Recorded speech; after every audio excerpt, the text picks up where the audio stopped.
All right, a very big welcome to you, my awesome viewers and listeners from all over the world.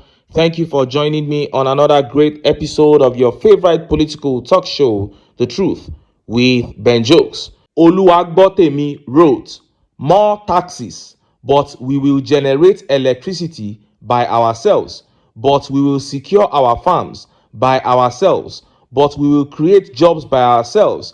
Then you tax it, but we will drive on bad roads, but we will protect ourselves from harm. Pay more for passport booklets. No be juju, be that." Well, that is the sad situation of the country under the Tinubu administration. By January 2026, this administration will hit Nigerians with more taxes that will further rock the foundation of homes and businesses, because when you touch value added tax, you touch every single thing, including services. But then they are still going to touch petrol, which will now further aggravate the prices of everything. They will do that with the petrol tax. And after 6 months of collecting these taxes, the people will not be able to point at a single thing that they would have done with the money. Already, we are seeing the avenues with which they want to siphon these monies. They said by next year, they want to begin feeding 50 million primary school children every day, with average of about 1,000 naira per child. When I did the math, it ran into trillions. The figures were just messing up my head, because if you feed 50 million children at 1,000 naira each for one day, isn't that 50 billion naira? For 30 days, we are looking at about 1.5 trillion naira. Am I correct? Then for how many months? Just look at the trillions they want to embezzle from school feeding scam alone. This is beyond disastrous. Now, let us look at the top stories. First is another disgraceful one coming from the Christian body. And next is that update on REMI Tinubu. Today is REMI's birthday, but she was mocked, dragged, and humiliated by Nigerians after Tinubu attempted to win her applause from the people. Before I show you details of these top stories and how Nigerians reacted, let me quickly show you this video. While we have pastors who are selling out and embarrassing the Christian faith, we also have pastors who speak the truth even as they pray for Nigeria. Watch this video by the General Overseer of Dunamis Church, Pastor Paul Enenche. He then goes on to speak on issues of insecurity bedeviling the country and parts of the state, urging government to take responsibility and do the basic business of governance. At this time of insecurity in the land, my message is threefold. First, again, we want to trust God to help in our insecurity situation and take charge of our land. Number two, we ask that governments of the land will take responsibility and do the basic business of governance, which is the security of lives and properties of the land. And number three, that the citizens will not go to sleep, that everybody should be wide awake and do what is needed to be done to ensure that their lands and themselves are fully defended. We are in a season of drought. We are in a very, very terrible season of dry season in the nation, generally. Nobody needs any prophet to tell us that the land is as dry can be. So we need refreshing from God. We need revival from God. We need the opening of the heavens. Everything seems closed, and we trust God that He will give it to us. So I'll ask the people of Benue to, at this season, look up to God. Let us look up to Him, and let us trust Him to intervene in the multiple challenges of our land. And we trust that we will never be disappointed. The Dunamis founder said the people need refreshing and open heavens from the Almighty as everything seemed closed. You saw that. General Overseer of the Dunamis International Gospel Center, Pastor Paul Enenche there, calling a spade a spade. He said on the issues of insecurity, he has three things to say. Number one, they are believing God to intervene. Number two, the government should do what they ought to do. Protection of lives and property is their primary responsibility, and they must step up. Then number three, he said the people cannot go to sleep with both eyes closed. They must wake up and do what they have to do. That is self-defense. Then he went ahead to say that right now in Nigeria, there is serious dryness. He said it looks as if the clouds are closed against this country. Heaven is closed against the nation, and they are believing God to open it. Now, I have been privileged to attend services under Pastor Paul Enenche many times. And of all the times that I attended, there wasn't a single time that this man of God did not say, let us stand up and pray for Nigeria. Sometimes he does that 2 or 3 times within a service. Let us stand up and pray for Nigeria.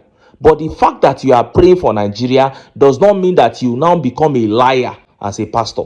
You will now be telling lies, refusing to speak the truth, refusing to state the true situation of the country, or to start lying that it is youths that are not doing the right thing, all because you want to protect government. No, that is wrong. As a true man of God, you must first of all say the whole truth about the situation of the country. Then we begin to pray and believe God for things to change.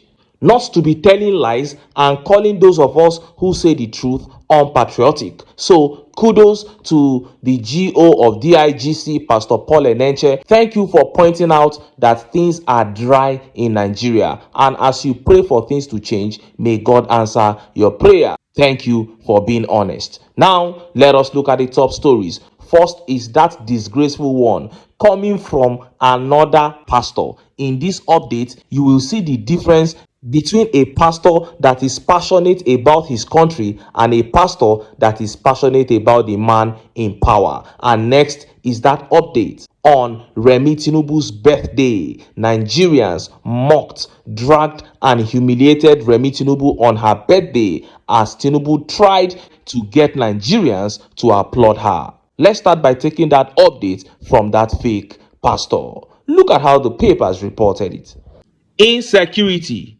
There is no country without crisis. Prophet Sam Ojo urges prayers for Nigeria. Fiery International Anointed Prophet of God and the General Overseer of the Freedom Apostolic Revival International Ministries, Sam Ojo, popularly called Baba Authority, has urged Nigerians living in diaspora to invest in the country and confess positively in the country, as there is no country without its own crisis. According to the powerful minister of God, Nigeria is now a beautiful country.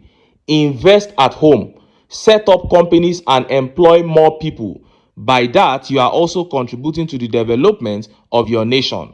Forget the news on social media. There is no country without terrorism, its own crisis. First of all, a very political way to speak. He said Nigeria is now a beautiful place to live in. Now a beautiful, from when to when?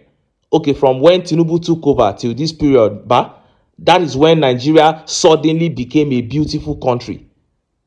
Prophet Sam Ojo, how can you allow, if you ever had a calling, how can you allow tribalism to rob you of your calling?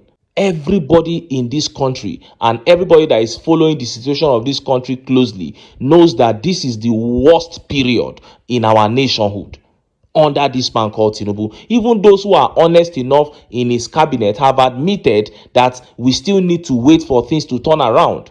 But a so-called prophet is going to stand in diaspora to lie to people, telling people to come and invest their hard-earned money in this economy that is swallowing people's capital.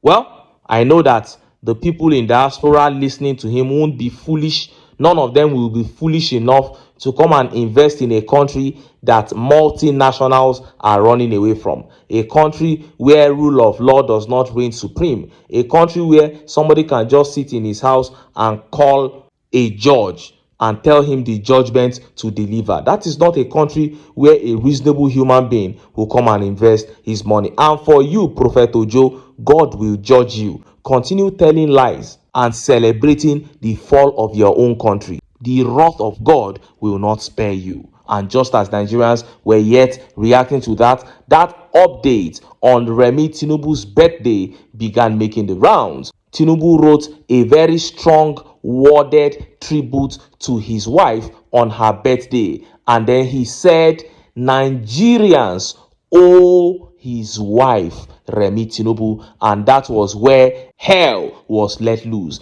Nigerians came down heavily on REMI Tinubu, mocking, dragging, and humiliating her and her husband on her birthday. Look at how the papers reported it. Nigeria owes you a lot.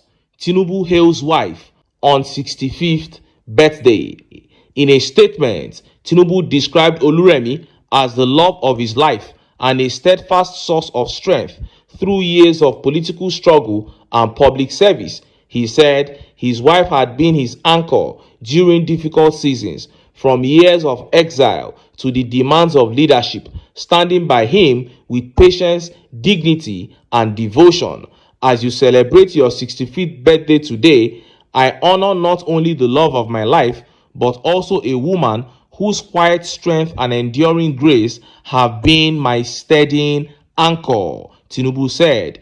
Through every season, from the long years of struggle and political exile to leadership responsibilities, you have stood firmly by my side with dignity, patience, and devotion that words can scarcely express. Nigeria owes you more than many will ever know. In every sacrifice you made quietly, in every burden you carried without complaint, you have served this country as surely as I have, not from the podium, but from the heart of our home. This man has absolutely no respect for this country because a woman served you from the heart of your home. No matter how good the woman was to you, how has it now become that the entire nation owes her? What is your contribution to this nation? What is this woman's contribution to this nation? Even the likes of Azikiwe and Awolowo, can they say that Nigeria as a nation owes them? What is wrong with this man? And then he writes a speech, and nobody around him can even be wise enough to say, Oga, maybe we don't need this one. He just writes all manner of nonsense and puts it up for the world to see. This is disgraceful, to say the least. And look at how Nigerians reacted. Let's take some of the tweet reactions. Here by Cardinal says, this entitlement mentality is the reason we allow criminals and scumbags like you and your wife to rule over us while you think we owe you something. That is it. How can you even say this? And Bora Pelumi here says, what has she done for Nigeria to be owed anything? A woman who has lived on government fund since she and her drug baron husband returned to Nigeria. And Money here says, Nigeria owns the Tinubu family nothing. Imagine the entitled shameless family. Even with her title of First Lady, Nigeria still owes her. Laughable. 3-time senator. No be Tinubu fault, na INEC caused this madness. He should carry all Nigeria's resources to Babylon. Wicked souls. And Temi here says she is indebted to Nigeria and Nigeria will take everything she has stolen from her. It doesn't matter how long it takes, it will surely happen one day. And Stephen here says, give her the next loan wey una go take. That is it. Just go to IMF, go and collect another, $10 billion and give it to Remi Tinubu. Since you are saying that the entire country owes her. And Dr. O here says, I don't blame drugsidents, Tinubu and his kleptomaniac family. I blame Nigerians. In fact, I blame Lagosians first, then Obasanjo and Atiku before every other Nigerian who refused to act when this cancer first appeared. Honestly, sometimes I think about this. When Obasanjo was president of Nigeria and Tinubu was governor of Lagos State, he showed all these signs. He showed the signs of a rogue, the signs of a tyrant, everything he showed. And Obasanjo had all the power to clip his wings then. It's just that they were, trying to be democratic to a large extent, trying to allow the rule of law, to prevail to a large extent. That is why it is so painful that a man that did all manner of nonsense when he was governor and the courts and the rule of law protected him, He now got into power and then he suspended a sitting governor, removed him from office, told him to go back like a political appointee. It is so painful. And upon all these, he still thinks that he can fool Nigerians. He still thinks he can gaslight them. And he came out publicly to disrespect them while trying to gaslight them, saying that because REMI Tinubu served him from their home, Nigerians therefore owe her in a way, in a manner that they may not even know of. What a disgrace to this nation. But I am happy by the response that they got, the level of attacks and insult and curses and humiliation that came for the entire family, because Tinubu actually posted that on his official page on X, and Nigerians went directly into the comment section and they poured out their hearts. By the time I left there were more than 2,000 comments already, and that was just like about an hour after the upload of that statement. You can rob the people, you can take their money, you can take their votes, but you can never change how they feel about you. And that is one thing that I see that Tinubu and his family are desperately looking for. They are looking for validation, because now they have stolen all the money and they are owed. They want a situation whereby people can actually appreciate what they have done, but they will never get that. Even the people that flock around them, those ones are just there to collect their money, and they are aware this genuine love and approval that they demand from Nigerians, they will never get. And that pain they will take to their graves. Anyway, make I leave am here. Make I still enter town. Make I go get some ogbonge political news wey una go like. Why? Because of una. Na I dey here. So, don't go away. Don't go away.